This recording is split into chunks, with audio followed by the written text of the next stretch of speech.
What's up, you guys? It's Khrissy B here, checking in with your Sway's Universe Hot Topics, where I discuss all things culture, music, and entertainment.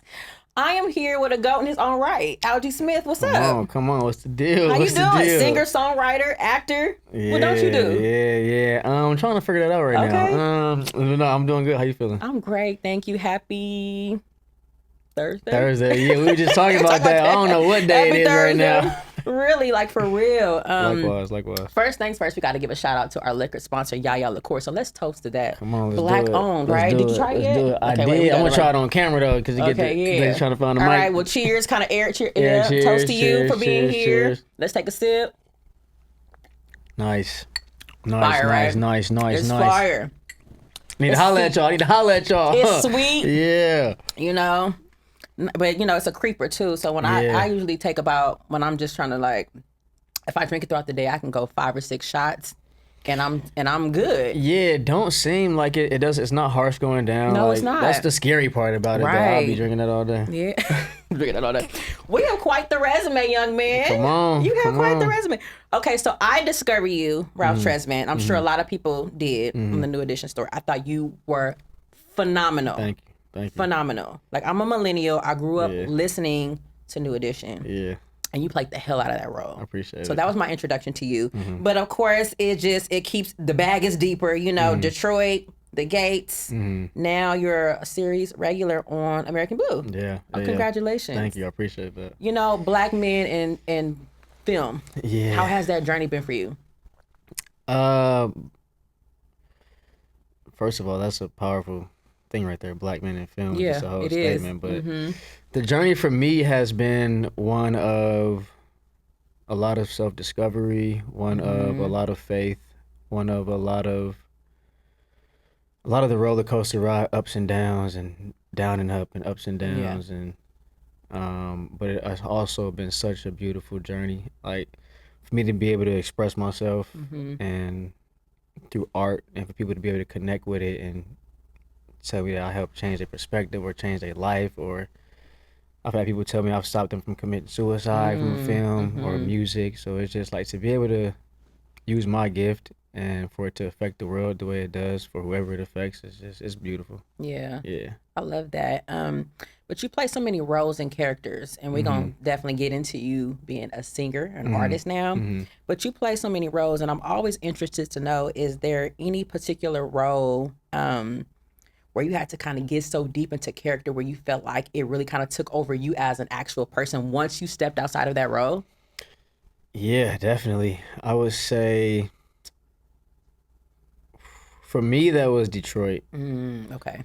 Yeah, I had trouble sleeping during that film. Wow. The director, Catherine Bigelow, had to give me melatonin so I could get to sleep on the weekends because I couldn't sleep. It was just so heavy. And then I'm from Michigan. That story takes place in Detroit, Michigan. And I actually got to, spend time with Larry Reed, the guy that I was actually playing. So just doing that whole film was just heavy, man. It was just super heavy. It was a lot. Hearing that every day, hearing those words come at you every day that's on that paper. That road took me a minute to come out of, but I have some great homies that did that film with me that helped me, and we all helped each other come out of that. So like Jacob and Malcolm and Jason and Peyton, everybody, we kind of stuck together on that one, but that was tough. That film was tough for sure. I can see that, yeah. And now, of course, stepping into being an artist in music, the conversion, sometimes I feel like it may be tough because you weren't necessarily introduced to us as an artist per se. Right. And I call it the Coco Jones effect because I had no clue. Who knew that she could sing, right? Yeah. But she showed her ass, like in a good way, of course, on Bel Air, and she just bodied the role. And then here's Coco Jones, and now I kind of almost forget about her being Hillary, right? Yeah, Hillary. She had to say, wait. Hillary, I just totally forgot, her how she was introduced to us because now she's Coco Jones, the artist and the singer. Yeah. And she's killing it, you know? So I'm curious to you, do you feel like people have the same respect for an actor transitioning into music, or you feel like you have to show and prove? I feel like, first of all, shout out to Coco because they figured it out. Yeah. They figured it out, and that's really dope to figure it out. I feel like people don't, it's not easy. People don't accept you more when you're an actor. and then when they meet you first as an actor, and then they're trying to digest you as an artist as well, it doesn't work as seamlessly as it does if a music artist wants to start acting now. It's just different. It's just different. I'm not sure why it's different, but that's a part of the conversion. And I think for me, it's just continuing to show up and put points on the board every time, so that eventually I'm so consistent that it's not even a thought in the mind anymore. It's like, oh damn, he does it. He's actually really good at it. He's really good at it, yeah. And so the conversion is one thing, but I think just the consistency of showing up and doing it good over and over and over again. But then also having a great team like you mentioned, Coco, to help you figure out and navigate it the right way because people's perception is different. You know. Did you have the idea of like, was it like strategic? Like, let me do this first, and then I'm gonna introduce him to this, or? Nah. So I grew up, a little bit of my story, I've been in music since I was like 3 years old. Okay. And then my pops had me in the studio when I was like 9, 10, writing music in there for hours on hours on hours, just perfecting the craft. And then when I was like 15, I had a music manager that knew an acting agent. So he was like, yo, we should try this, we should try. Just come meet her, meet her and see what she says. So I went and met her, and she pretty much was just like, you're a natural, I want to sign you. And so then after that, doors just started opening up. So it was like, you know, I got a chance to kind of change my family dynamic here, to change myself, give myself more opportunities. Why wouldn't I take it? And then it just kind of starts snowballing one after the other. So yeah, it wasn't planned, but here we are. And then you have your latest single, I should say. So OTW. It stands for On the Way? Yeah, On the Way. Yeah. Now, listening to this record, right? It's very descriptive. Like I have to, like, I think I listen to lyrics before I listen to the beat. Okay. So that's how I take in music. A lot of people don't do that. Good job. I do the other way. Come on. So I don't necessarily care necessarily. Let me not say I don't care for the production, because I do, but I want to hear the story. Yeah. So I will strip the music. I'm big on listening to like songs stripped. Like I just want to hear. Yeah. You know, I just want to hear the words. So when I was listening to it, there's a lot of what I took from it is a lot of like sexual tension and seduction and interactions between you and this woman that I'm assuming. Well, it's obviously a woman that you're writing about, you know, and it just feels very seductive and sexy, and it just kind of takes you into a place where, I mean, it's a bedroom song. It's a bedroom song, and I'm always curious to know about the creative process of artists and how they kind of get to the point where they can be that open about something. 'Cause I'm shy. There's no way I can talk about certain shit and put it into a song, but I guess you're an artist. This is what you do. Yeah. But I'm very curious about the creative process of you making this record and being so like descriptive in the song, and how'd you get to that point?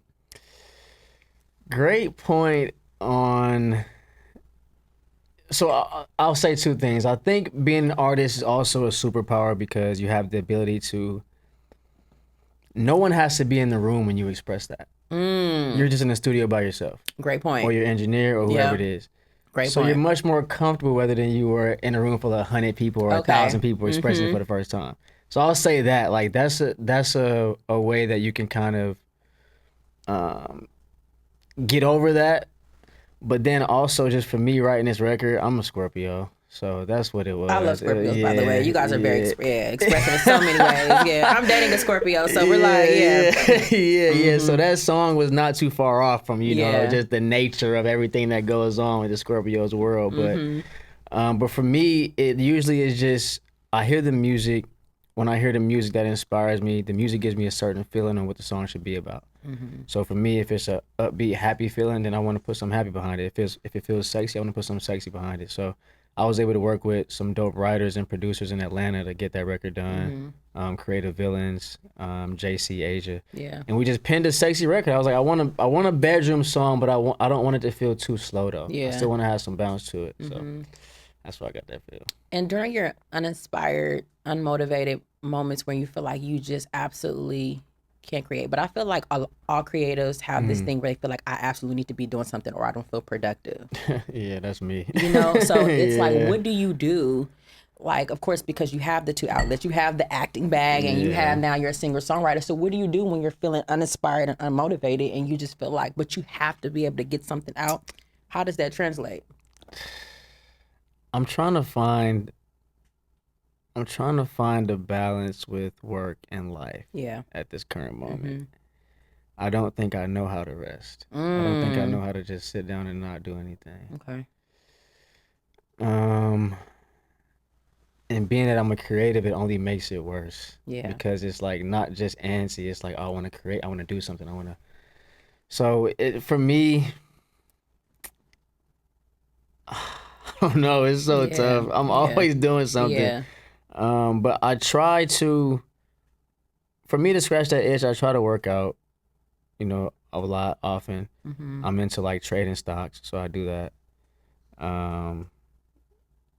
Playing pool, I do that a lot.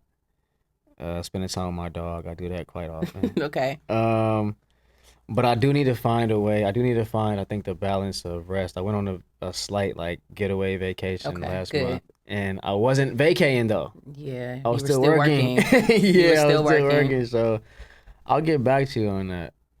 Yeah, I think it's best to find that balance though. Yeah. More so for your health. For sure. You know, for your health. And I feel like, especially with going back to what I said about Black men being in film, but Black women and men, we are out here trying to show and prove. You know, we have a point to prove, and then we're in an industry where it sometimes feel like we're just not seen or heard. So we show up differently, you know. So but you got to find that balance. Absolutely got to find that balance. And you now, you know, it's just getting bigger and bigger for you. Yeah, I know. It's just getting bigger and bigger for you. I know. What I take pride in now is I make sure my mornings are my mornings. Yeah. And when I say that, I mean like I'll get up early in the morning. I'll have my prayer time. I'll have my stretch, my meditation, walk my dog, take care of the things I need to take care of to make me feel like I don't have to, like I'm not just so much going on in my mind. It can kind of help me reset, process before I get to my day and tackling everything. But you're right though.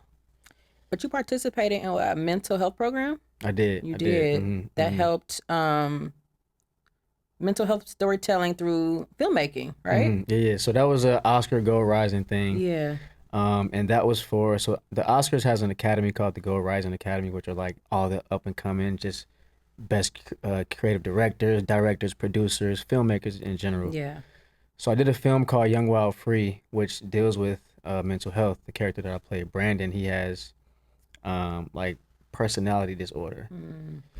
And so in doing that film, the Academy saw it and they brought me there to speak on it, on mental health awareness. And it's so funny because before that film, I just thought mental health was just obviously something everybody just throwing around. Like when I grew up, we didn't hear about mental health. We didn't. It was just like, like you good? Like, all right, you good? All right, cool. And we suppressed a lot. Yeah, we did. We didn't express. Which is our problem now. Exactly. But and so at the time, I just didn't think it was that serious. And then after that, I started going through things in my life that was showing me that I needed help with my own mental health. Not that I was crazy, but mental health, it can be the smallest thing. Yeah. You know, even the thing like we're talking about, I can't rest. Like that's mental health. You need to be able to rest to get your health. And so just doing that panel and being involved with that group of people, it just kind of helped open my eyes up a little more. Started therapy. I got to keep going, but I started therapy. Okay. Yeah, but it was good. I'm learning more and more every day about my personal mental health and what I need to do for myself that makes me feel the best that I am. Yeah. Yeah. Have you ever got to a point where you felt like I didn't want to do this anymore just because of the cutthroat industry that we're in? And going back to mental health, you know, it's brutal. It's brutal, and it's a lot of sacrifices that you have to make. And it's not, I feel like just myself just navigating in the space and things that I've seen, it's not honest. It's not an honest industry. It's not, and a lot of people sacrifice their integrity and who they are to get to a certain level of stardom and fame. Yeah. And people are really selling their souls for this shit. It's a fact.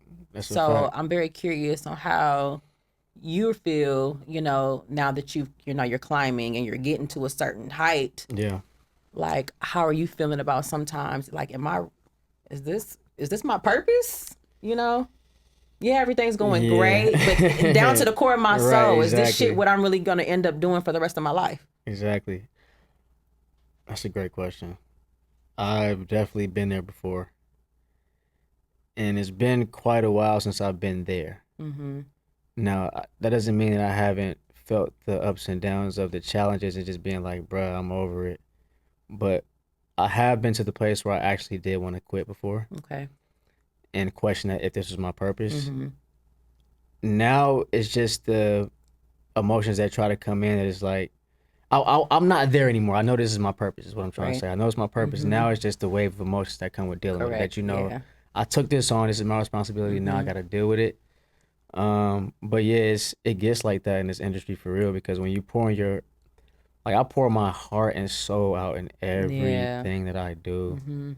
If I'm doing an audition tape, I'm giving it all to you. If I'm doing a chemistry read, if I'm doing a song, I'm giving it all to you. So when you do that so much, then it seems like you're not getting anything back. It can be very exhausting. Of course. And so then that's when that tries to creep in, but eyes on the prize, bro. Keep putting the shots up, finish line. Yeah. Make it to the finish line, bro. Yeah. That's all I tell myself every time. I've heard 1,000 no's. Yeah, for sure. I'm sure. But I've heard about 10 yeses that changed my life, though. Correct. And so I just keep putting shots up. Yeah. You know? What day-to-day, I guess, practices would you give someone that wants to be, aspiring Algee Smith? Like, what are some day-to-day things that someone can do to kind of get reach to where you are now and where you're going? Great question. I would say first, before the industry, just like try and find out more about who you are yourself. Because it's always going to be here. Like, entertainment is always going to be here.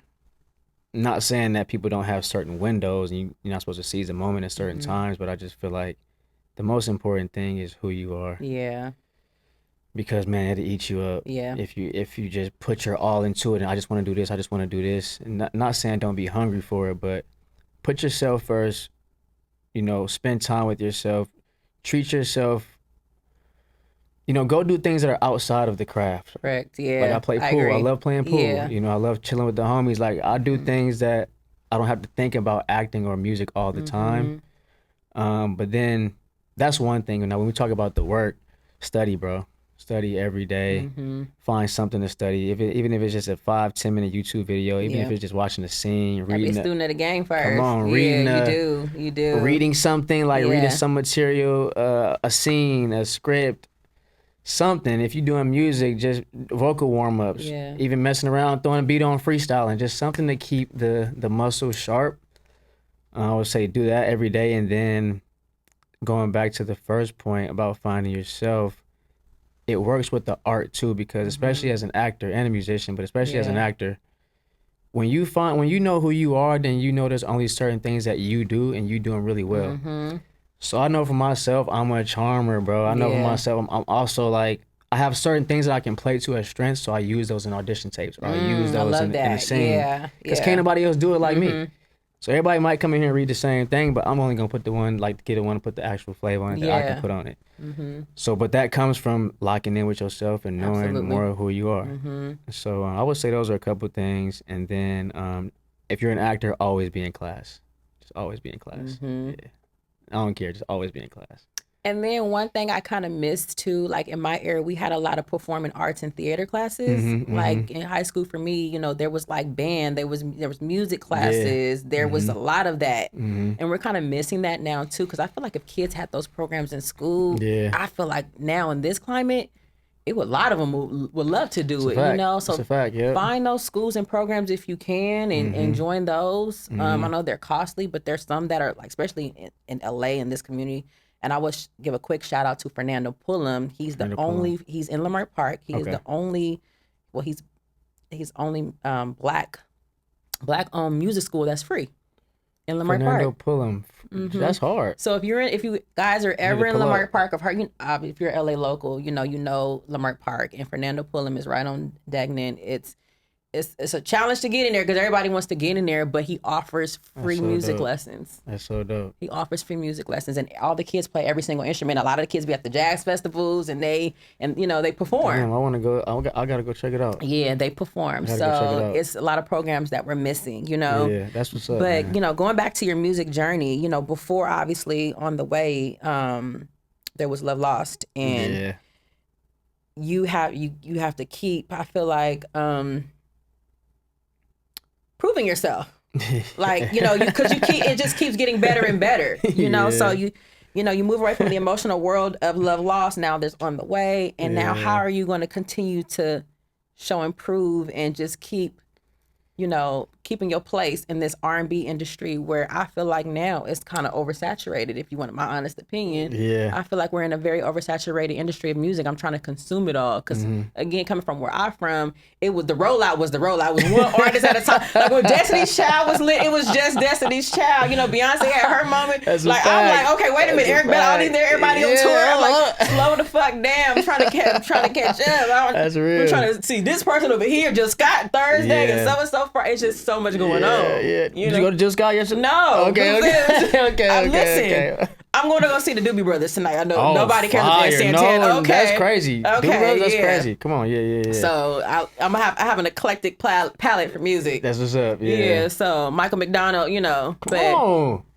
Okay. So that's where we at tonight with it. Yeah, but I'm just saying, like, it's so much to consume. Yeah, how do you feel like Algee Smith is gonna stay relevant in the industry where there's so much going on in the music world? How are you separating yourself from everyone else and continuing to show him, you gotta keep going. You dropped, Love Lost, On the Way. Now you gotta keep something else that's going. You gotta keep going. Man, one of mental my health, homies, right? Like one of my homies, like one of my best friends, told me that one time. I think I was very frustrated because people were doubting something I was doing so much, and I'm like, bro, I'm always having to prove myself. And he was like, yeah, bro, welcome to the game. Yeah, no, like, welcome to the game. It's gonna be like that forever. For real. Even when you do the next one, you gotta prove yourself on the next one.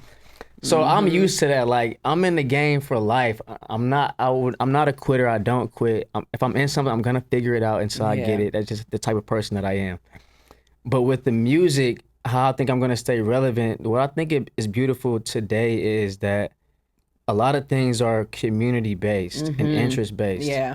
And so I don't have to try and this is also even a blessing to me, trying to figure out the conversion with fans. I don't have to try to be the biggest artist in the world. Right, of course. If I got 10,000 fans, find your core fan base and tailor to them and get your bag and get out the way. If I got at minimum, for sure, 10,000 people who listen to my music that I'm on Discord with, not Instagram, not Twitter, not TikTok, on a Discord where my message goes directly to them every time. Yes. And they're buying music from me, or they're locked in and they're behind the scenes, and I go to them all the time. You don't think that's going to ripple effect and keep building? Exactly. So that's my thing right now. I'm just hyper focusing on the people who want to be here, who want to hear the music. Yep. That's going to spread like wildfire eventually. I'm independent. We own our own stuff. Yeah. Let it spread. Take the time, just like the acting did. Slow. Keep putting up great shots, and then you compound interest. When you put up too many great shots, I love that. Bruh, eventually you hitting. Like, you hitting. So that's a fact. That's my mindset. Just focus on the fans who want to be here and hear the music, and feed them. Just feed them so they can keep spreading it. That's a smart strategy. Yeah. Now give me your Mount Rushmore of R&B music. Mount Rushmore of R&B. I would have to go. And I gotta ask you about your acting one too. You gotta give me your Mount Rushmore of acting. But let's start with R&B. Okay. So how many people are four? Okay. Yep. How many people on the Mount? Yeah. Let me see. Stevie Wonder. Fire. Bobby Womack. Oh, fire. Okay. It's getting tough. I only got two more. You got two more. Oh man. Those are two good ones too. Stevie Wonder, by the way, is the greatest songwriter of all time. This is all time. There's nobody topping Stevie Wonder, because so that's great. This is so tough for me. Okay, I gotta throw a woman, Anita Baker. Fire. Okay, that's three. And I got one more. I'm gonna go with. I can't. Okay, I'm gonna go. You ain't even nobody from the new school, huh? I just got an old song. I'm gonna go with Usher after that. Okay, Usher, all right, that's Usher. good. I like that. All right. What about for actors or actresses? For actors and actresses, I'll go. I'll go Pacino. Oh, okay. I'll go Denzel. I have to. You gotta have Denzel. And I was gonna say you don't have Denzel. I'll go. Oh man. This is so tough I for know. me. It's too many to name, but you got to give me 4. I'll go. So you got me 2. Okay, just think of my favorite shows ever. I'll go James Gandolfini, Oh, wow. Okay. the lead of Sopranos. Uh-huh. Okay. And then I'll go, whoo, I feel like I'm sweating right now. And then I'll go. Where the ladies at? I know. And then I'll go Vanessa Calloway. Okay. Yeah. Okay. Yeah. Honorable mention, Angela Bassett. Yeah. I got to go Vanessa Calloway because she changed my life, though. Okay. It got to be personal to you, though. Yeah, I was shooting a film in Atlanta in like at the end of 2015. And she was playing my mom in the film. Okay. And on a break from shooting, she came up to me and she was like, I don't know what you're doing, but you got to get out of Atlanta. You need to go to either LA or New York to figure it out because you got something, but And this is where it's it at. ain't going to happen. And that was at the time where it was like years ago, so Yeah. Atlanta wasn't popping like it is now. I'm like, bro, I don't got no money to just move to LA or New York. Like, Shit. you going to give it to me? Like, I can stay at your house? Too bad just to live. You Shit. feel me? But I figured it out. I called a homie out here. I was able to couch surf for a while, which is the LA thing to do until you get on your feet. No, it is. And off of that trip, I haven't left yet, so I'll just start booking for that trip. Wow. Congratulations. So yeah, thank you. Will. So she helped me change my God's life, so I will. gotta put her up there for sure. That's like my second mom in this God's for will. sure. Yeah. Well, congratulations on all your success. Thank you. Likewise. Come on. Thank you. Right? Come on now. Come on You see now. it? Y'all Come see on it? now. Pop it. No, but seriously, congratulations. I'm really looking forward to continue watching you grow. Thank you. I feel like you're still scratching the surface. That's how I feel. You feel still like scratching the so surface. much. There's still so much more that's gonna come from you. Yeah. And it's coming out of your pores. You know what I mean? Like literally. And I feel like you're really hungry and you really want this. So congratulations, black man, because you are doing it. You made it. Come on. You know what I'm saying? And just keep going. Appreciate you Keep so going. much. And what's next? And just let us know what's next. What should we be looking out for and watching out for? Yeah, for sure. So what's next? I got quite a few things. So at the end of this year, I got a film coming out with Netflix called Fight for 84. Okay. Myself, Jamie Foxx, and another great cast. It's a boxing film based on real life. Okay. Also have a film coming out called Don't Ever Wonder with Larenz Tate and Nia Long. It's like a love Is that Long John's part 2? I'm not saying what it is or what it isn't, but well, you know when those two are together, then yeah. Oh, So wow. we got that coming out. I got a project coming out, an EP in November. Okay. Scorpio season, my birthday. Okay, dope. And I just got the offer for something that I don't want to say right now until I sign the paper. We got to make sure. But it's a fire one though. Okay. It's a fire one though. Well, you got to at least let me get the birdie from. You know what I'm saying? I need the team. My outfit is very kind of on brandish of like. Does it have something to do with LA? Okay, can we wrap the interview because I don't want to get in trouble. Wrap this shit up anyway. How can we stay in touch with you? Where can we follow you? But yeah, so that and then just becoming a better me, better version of myself. Yes, absolutely. Just being more disciplined every day, more diligent to my own word to myself. Yeah. Showing up for myself every day, doing the things that I know make me better, little by little. Yes. That's what's next. And so everything that holds will spill out into my art. Of course, yeah. But yeah, we got a lot on the way. I'm producing films now too. Oh, that's we fire. behind it. Yeah. Yes. But y'all can find me, thealgeesmith.com. Go lock into the fan club. Be a part of Discord. Find me on Instagram @itsalgae, YouTube @itsalgae, Facebook Algee Smith. Just type in my name. You're gonna see me. Ain't nobody got my name, so you see me everywhere. Everything is there. Just Google. Yeah, Just Google. for sure. Well, again, thank you so much for joining me. This was great. And this is Sway's Universe Hot Topics, where I discuss all things culture, music, and entertainment. I am Khrissy, and we are out till next time. Tight.